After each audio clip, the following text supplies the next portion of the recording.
Bonjour à tous et bienvenue sur la chaîne d'Élance Formation où ce soir, j'ai le plaisir d'accueillir Laure de Tiki Learning, une ancienne cliente, mais surtout une cliente que j'avais envie de mettre en lumière par rapport à sa démarche handicap. Du coup, bonjour Laure et avant tout, merci d'avoir accepté cette invitation et de nous faire part de ton expérience et des bonnes pratiques vis-à-vis du handicap, puisque c'est un sujet qui fait souvent un peu mouche, ou en tout cas qui est souvent mis de côté. Qui est souvent mis de côté et qui pose des difficultés quand on prépare la certification Calliope. Donc, j'avais envie un petit peu que tu puisses nous en faire part de ton expérience, parce qu'on a travaillé ensemble, certes, mais tu as surtout beaucoup travaillé toute seule. Et ça me semblait donc important de pouvoir mettre tout ça en lumière. Alors, avant de commencer, d'abord, bienvenue à ceux qui nous regardent.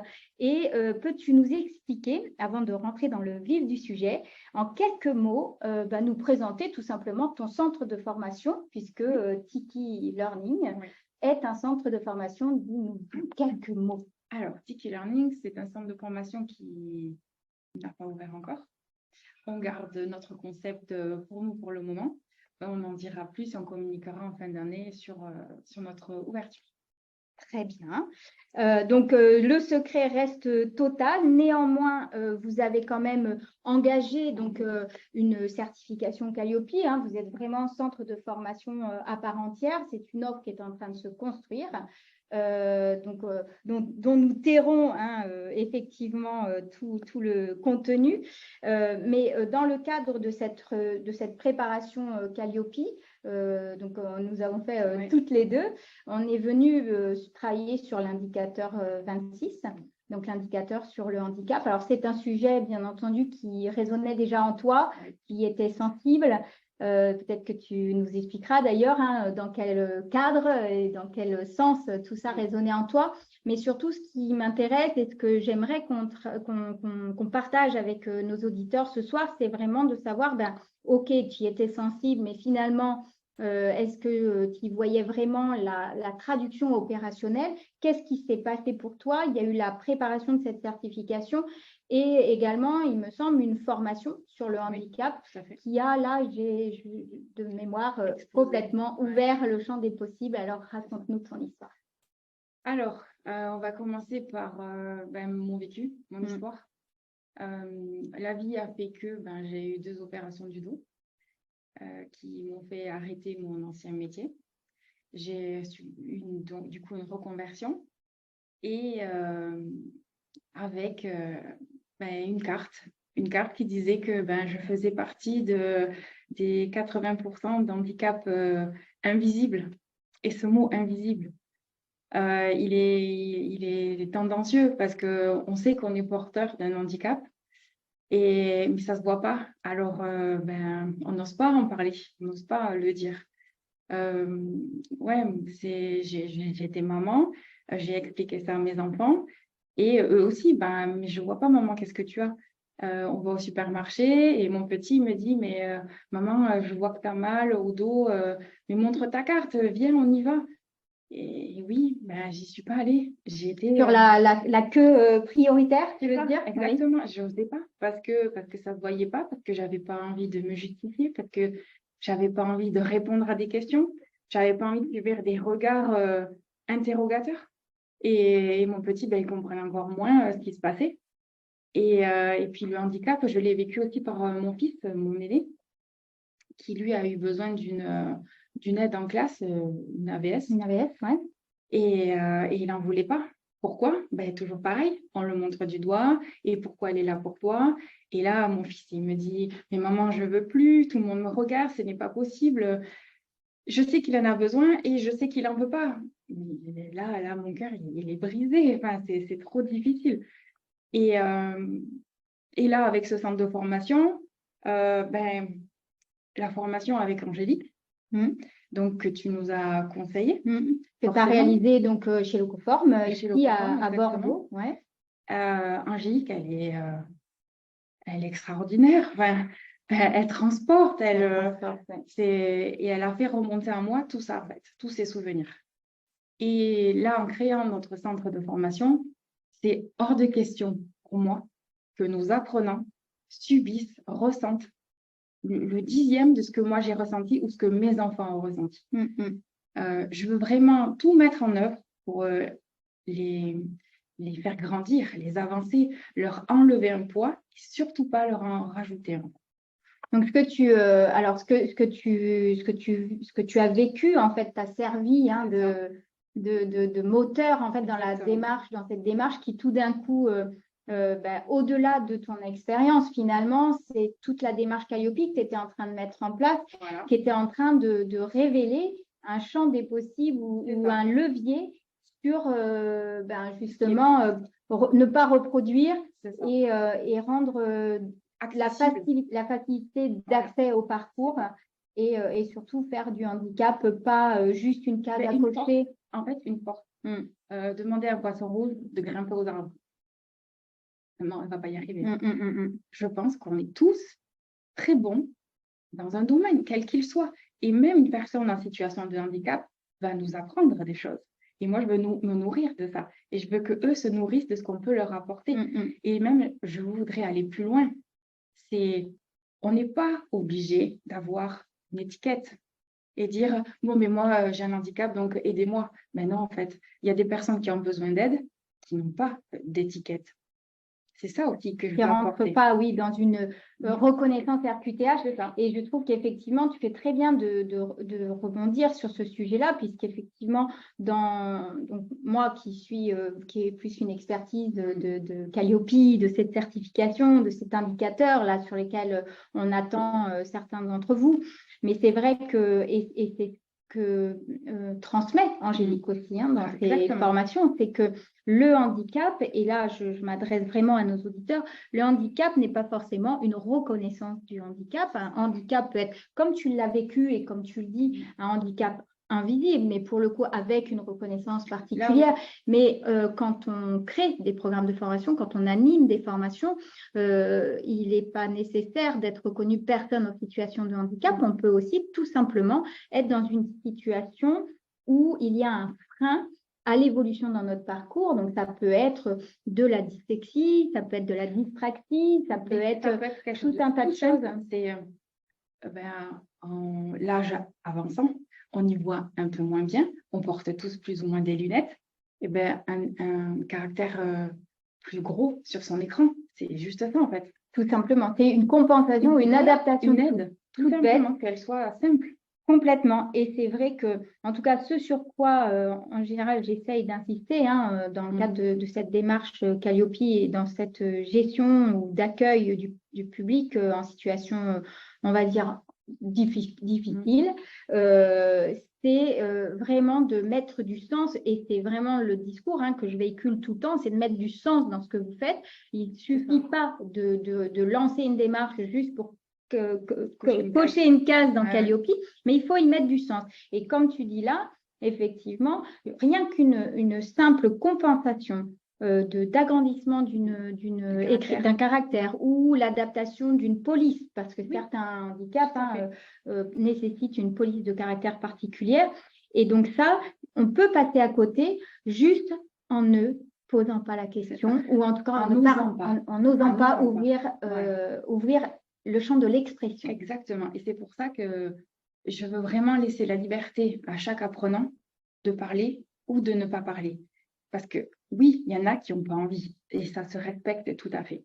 Mais je veux juste que ce soit clair sur le site, sur tous les supports. Je veux qu'ils sachent, qu'elles sachent que n'importe quand, ils peuvent nous contacter. À n'importe quel moment, il y aura toujours de l'écoute, de la bienveillance et aucun jugement surtout.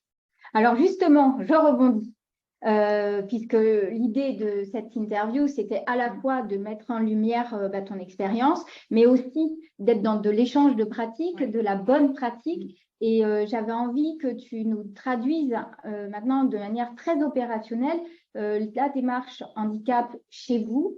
Elle se traduit comment du début à la fin? Qu'est-ce que tu peux nous en dire pour que, pour ceux qui nous écoutent, ce soit inspirant et qu'ils se disent « Ah, ok, mais moi aussi je peux le faire et c'est pas si compliqué et c'est quand même chargé de sens. » Alors, est-ce que tu peux nous en parler?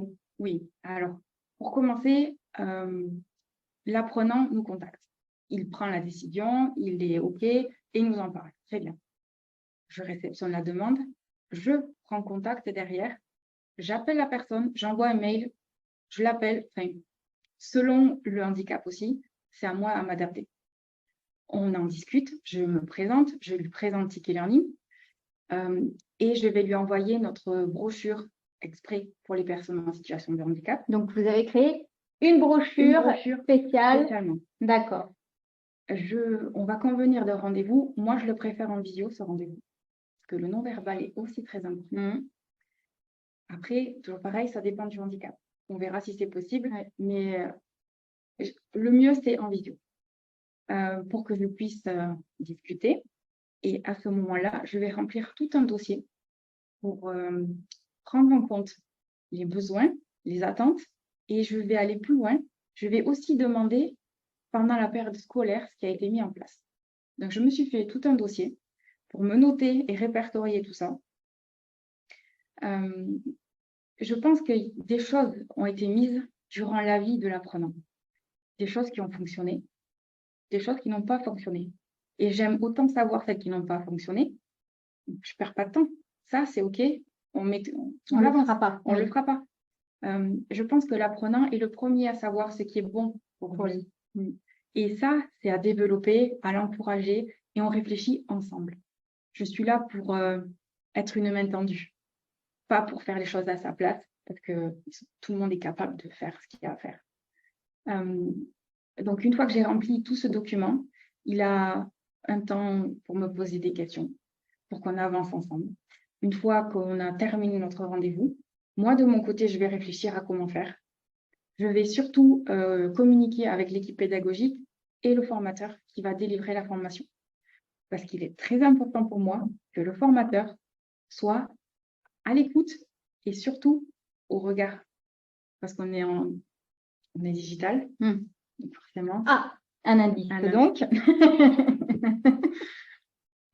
Donc, vous êtes digital. Voilà. Pardon, et c'est important quand même de se voir, de s'écouter. Et comme je disais tout à l'heure, le non-verbal est très important. Donc, je vais voir avec ce formateur-là, spécifiquement, pour cette personne-là, spécifiquement, ce qu'il faut faire ou ce qu'il ne faut pas faire. Les personnes en situation de handicap ne sont pas en sucre. C'est pas du tout l'objet de ma démarche, mais je veux juste qu'on fasse attention, que le groupe se sente bien. Voilà. Donc, si je récapitule, j'ai pris mon crayon pour noter.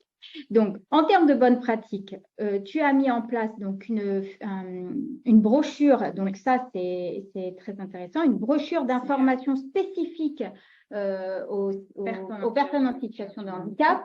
Après quoi, il y a donc la possibilité d'un entretien individuel que tu déclenches à partir du moment où le handicap est exprimé et signalé. Alors, j'aimerais quand même te poser une question par rapport à l'expression de ce handicap, parce que généralement, et tu l'as vécu, je pense, les gens n'expriment pas. Est-ce que dans votre démarche, à un moment donné, la question est posée, ou en tout cas, les gens savent qu'effectivement, il y a une porte ouverte et ils vont pouvoir le faire. À quel moment ça intervient chez vous? Dans tous nos questionnaires, il y a la question sur le handicap.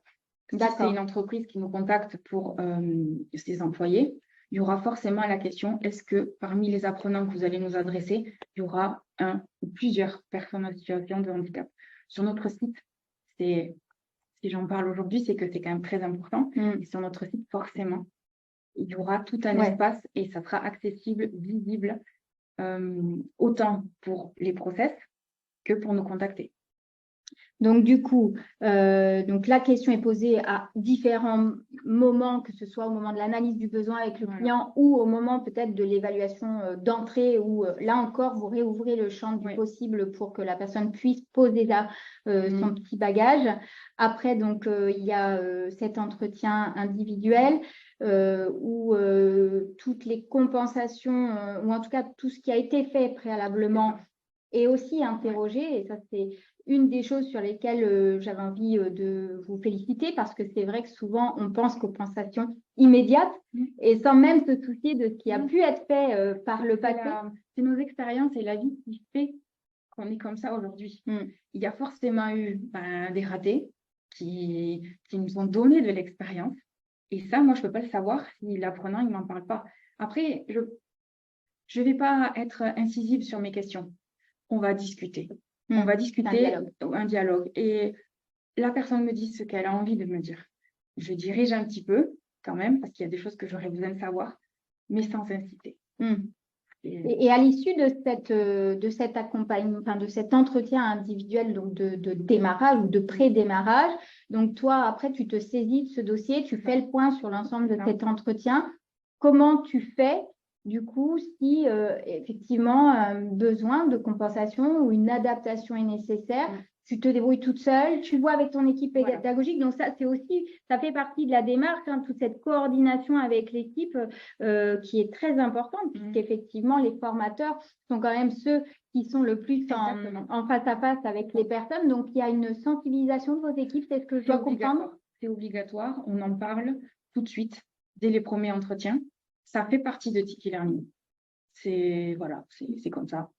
On n'a pas la prétention de résoudre ou de pouvoir aider tous les handicaps. On connaît aussi nos limites, mais on sait aussi qu'on a des partenaires, notamment la GFIP, qu'on peut contacter et qui peut un petit peu nous aider davantage et nous apporter d'autres solutions. Donc, tu fais appel à des partenaires autres que si besoin. Donc, tu fais une coordination pédagogique avec ton équipe pour, déjà en amont au niveau du recrutement pour sensibiliser sur votre dynamique sur le sujet. Et aussi après, pour l'accueil d'une des personnes, pouvoir sensibiliser aussi en amont pour dire, voilà, il va y avoir besoin de telle ou telle adaptation. Et pour les adaptations, donc après, tu t'appuies sur des partenaires, c'est ça? Oui, pour l'instant, on n'a pas ouvert, donc on n'a que quelques contacts. Mais effectivement, oui, c'est possible. On peut demander des subventions pour pouvoir, s'il y a besoin, acquérir du matériel et pouvoir aider au mieux nos apprenants. D'accord. Et à la fin, donc ce parcours fait son chemin. Est-ce qu'il y a un suivi tout au long de la formation? Toujours. C'est toi qui le fais? Alors oui, c'est moi qui le fais. Je ne suis pas invasive non plus. Le formateur est là pour me dire « Ok, ça va ». Je peux envoyer un message si je sens que c'est un peu limite à l'apprenant. Mais je ne vais pas non plus harceler l'apprenant et tout le temps être derrière. Enfin, je ne suis pas sa maman non plus. Et j'ai toute confiance en la personne. En l'être humain. En l'être humain. Simplement, et en ses limites et en ses possibilités et ses capacités. On laisse la liberté de venir nous trouver. On laisse la liberté aussi de les laisser faire. Voilà. On est une main tendue, comme je disais. On n'est pas là pour faire les choses à la place des autres. Donc, du coup, coordination avant la formation, coordination pendant la formation. Alors, ça me fait sourire parce que c'est vrai que quand je fais les préparations sur Calliope, souvent j'insiste sur ces étapes de coordination. Des fois, je peux avoir l'impression de rajouter des briques et de rajouter du travail, etc. Mais j'ai l'impression que finalement, là, la manière dont tu le présentes, c'est juste du bon sens finalement.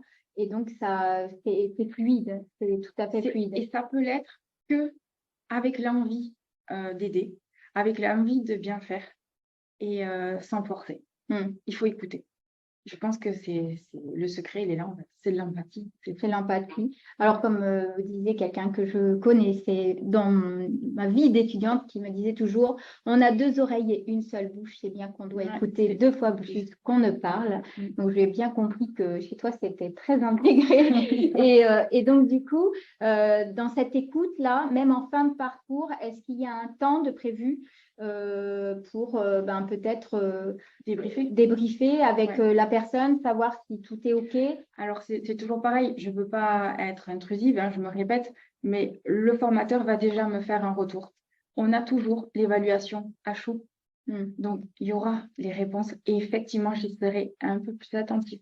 Si je vois qu'il y a quelque chose qui ne va pas, je vais appeler la personne.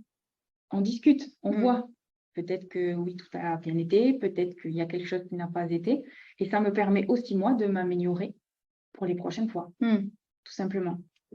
Eh bien, dis donc, le parcours est complet. Tu viens de me balayer, je prends 3, 4, 5 lignes pour quasiment la totalité des éléments importants à Calliope. Et on voit bien que finalement, la démarche handicap au niveau de la certification, ce n'est pas que l'indicateur 26. Non. Ça vient s'imbriquer un petit peu partout quand tu parles, puisque pour répéter un petit peu les outils que tu as mis en place, et je veux le partager, puisque c'était l'objet de notre rencontre aujourd'hui. Donc, il y a d'abord cette brochure d'information. Donc, c'est un livret d'accueil. C'est un livret d'accueil, mais spécifique aux personnes en situation de handicap. Donc là, on va être sur l'indicateur 1 de Calliope si on se réfère à cette certification. Après, il y a cette évaluation, cette analyse du besoin, donc indicateur, je ne sais plus, 3 ou 4, non, indicateur 4, sur l'analyse du besoin, où là, vous ouvrez la porte sur cette question des difficultés ou des freins qu'il peut y avoir. Vous remettez une couche par rapport à l'évaluation d'entrée, donc qui est sur l'indicateur 8 de Calliope. Donc, on voit que finalement, votre démarche handicap, elle est un petit peu parsemée partout. Après, tu m'as parlé d'entretien individuel. Donc, on est vraiment sur l'accompagnement, l'engagement, s'assurer qu'il n'y ait pas de rupture, qu'il n'y ait pas d'abandon pendant la formation. Donc, tout ça, pareil, ça fait partie de Calliope. Et pour terminer, tu me parlais aussi de la coordination avec l'équipe, avec cette sensibilisation au handicap que vous faites à partir du recrutement. Donc là, pareil, c'est un indicateur, le recrutement. Et là, je vois que chez vous, il y a une partie dans l'intégration de vos nouveaux collaborateurs sur la sensibilisation. Donc, bravo. Si jamais, Angélique, tu regardes cette interview, je pense que tu vas être fière de ta stagiaire. En tout cas, moi, je suis très, très, très fière de toi. Et ensuite, donc, ce process d'évaluation finale avec l'amélioration continue finalement du centre de formation dans sa globalité, qui est donc l'indicateur 32 et qui est au cœur même du processus complet. C'est une remise en question permanente. L'envie de bien faire. Et surtout, c'est l'envie de ne pas pointer du doigt. Et je pense que si on l'intègre dans chaque critère, petit à petit, ça va devenir fluide. Et on ne fera même plus attention, ça se fera tout seul. Et ça sera une habitude pour tout le monde. Et c'est ça que je voudrais obtenir. Donc, si tu avais un conseil à donner aux personnes qui se lancent dans la démarche Calliope globalement et qui sont un petit peu dépourvues, on va dire, par rapport à cette question du handicap, qu'est-ce que tu aurais envie de leur dire? Comment tu pourrais les rassurer? Et quels conseils tu aurais à leur donner, tout simplement? Si j'ai un conseil, c'est de vous faire confiance. On a chacun des expériences de vie. Il faut s'en servir. Et la vie vous apporte ce que vous avez besoin quand vous en avez besoin. Et ça, c'est mon papa qui disait ça. Et j'ai suivi ce conseil. Et je trouve que c'est comme ça qu'on avance. Si on a envie de bien faire, si on a envie d'améliorer les choses et de s'intéresser à l'autre, ça marche. Gardez votre casquette. Si le handicap, ça devient contraignant, c'est difficile, je ne sais pas quoi faire, la casquette, donnez-la à votre voisin, à une amie, à un ami. C'est pas grave en fait. Chacun est libre et chacun est bon dans son domaine. On ne peut pas tout faire et on ne peut pas tout savoir faire. Donc là, toi, tu es référente handicap chez Tiki, mais pas que, puisque en fait, la gestion du handicap n'est qu'une brique finalement dans tes missions. Et donc, ce que j'entends dans le conseil que tu donnes, c'est que, bon, d'abord, peut-être monter en compétence, puisque tu as quand même ouvert pas mal, ça a développé un certain savoir-faire. Finalement, qui était là et qui suffisait juste de révéler, après de donner des clés bien sûr sur les partenaires, etc. Mais je veux dire, ce que j'entends dans ton conseil, c'est que si c'est pas qu'une compétence, finalement, c'est une appétence. C'est un savoir. Voilà, c'est un savoir. Il faut avoir envie de casser les cases sociales. Elles ont été posées comme ça. Les personnes en situation de handicap, on ne savait pas quoi en faire, clairement. Aujourd'hui, on a plein de moyens. On a plein de façons d'améliorer les choses. On s'en sert, c'est tout. Et si une façon est faite pour telle chose et que finalement, elle irait bien à une autre chose, bah, c'est pas grave, c'est très bien, au contraire. Allez, on y va. Donc, ne prenez pas l'indicateur Calliope sur le handicap comme une contrainte supplémentaire à cette certification, mais comme une chance qui vous est donnée d'accompagner le plus grand nombre. Après, effectivement, tous les organismes de formation ne peuvent pas le mettre en place puisqu'il y a des particularités et des besoins parfois physiques qui ne permettent pas ça. Néanmoins, voilà, c'est quand même une chance qui est donnée de rendre la formation inclusive. Et effectivement, il faut se faire confiance et puis ne pas aller à reculons finalement sur cette démarche-là. On avance, on y va et on écoute et on s'adapte. Voilà. Et on met du sens, comme je dis souvent. En fait, c'est du cœur. Oui. C'est l'amour, en fait, c'est tout simplement aimer les gens et aimer leur faire plaisir, les tirer vers le haut et ça roule. Oui, puis leur rendre un accès possible, en fait, et donc une porte ouverte sur des choses auxquelles peut-être ils n'auraient pas été. En tout cas, la porte est ouverte chez vous et j'espère demain vers le plus grand nombre d'entre vous. Merci Laure et vraiment je suis ravie que tu sois venue jusqu'à moi puisque moi je suis de Bordeaux, Laure tu es de Toulouse et donc elle a fait le chemin aujourd'hui jusqu'à moi pour qu'on puisse échanger et surtout vous donner et partager ces bonnes pratiques et j'avais vraiment envie de mettre en lumière tout ça parce que tu l'as vraiment fait avec énormément de cœur et de bienveillance quand on a préparé cette interview. Tu m'as parlé de bienveillance et en fait, je crois que c'est le mot, ça sera d'ailleurs le mot de la fin puisque c'est ce sur quoi je vous invite à vous appuyer. Mais c'est ça que j'ai trouvé avec toi en suivant cette formation. Tu nous as aidés pour passer Calliope, parce que sans toi, honnêtement, ça aurait été compliqué. Bon. Mais il faut croire en soi. Mais oui, j'ai cru en moi et j'y suis arrivée. Mais c'est vrai que juste pour terminer, on a eu de la chance que tu nous suives et je pense que c'est toi qui m'as amenée à Angélique. Du coup, mon travail sur le handicap, c'est un peu aussi toi. Oui, mais c'est toi qui l'as mis en œuvre et c'est pour ça que c'est vraiment, c'est toi que j'avais envie de féliciter parce que ça, je ne fais pas tout seul. Moi, je vous transmets des choses, mais c'est vous qui en faites quelque chose et ça, c'est important. Donc, pour terminer, le mot de la fin, c'est 1, faites-vous confiance. 2, ne prenez pas la démarche handicap imposée, entre guillemets, dans Calliope comme une contrainte, mais comme une réelle chance d'ouvrir le champ des possibles pour vos apprenants. Et puis faites-le avec beaucoup de sens et beaucoup de bienveillance. On est d'accord? Oui. Alors, on va s'arrêter là-dessus. Merci beaucoup. Merci à vous d'être restés jusqu'à la fin.